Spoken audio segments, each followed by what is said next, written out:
ড্যাভোসের একটা খুব বিউটিফুল জিনিস হচ্ছে যে এখানে প্রচুর প্রাইভেট সেক্টরের এমডিরা আসেন, সিইওরা আসেন, এবং তাদের সাথে অনেক গভর্নমেন্টের যে লিডারদের একটা ইন্টারাকশন হয়, অনেক মিনিস্টারের সাথে ইন্টারাকশন হয়। এই এমডিদের সাথে অনেক সময় এমনও হয় যে ড্যাভোসের যে রুমগুলো, ছোট ছোট রুমে এই খুব ইম্পর্টেন্ট আলাপ হয়, অনেক ধরনের ডিল মেড হয়।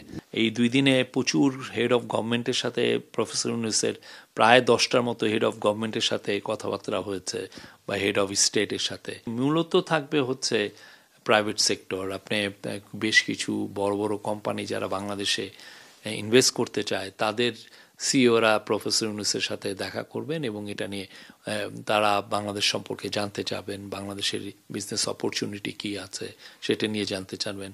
আমাদের তরফ থেকে তো বারবার আমরা বলছি যে বাংলাদেশ এখন নাও রেডি ফর বিজনেসের সেই ক্লাইমেটটা তৈরি হয়েছে।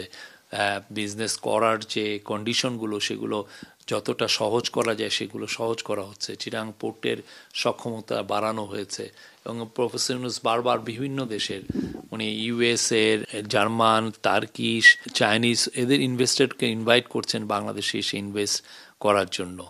মূল মেসেজটা হচ্ছে যে বাংলাদেশ এখন তাদের জন্য প্রস্তুত, এবং বাংলাদেশকে এই যে ইয়াং যে পপুলেশন, তাদেরকে দিয়ে তারা Bangladesh can easily B another export hub. তো আশা করছি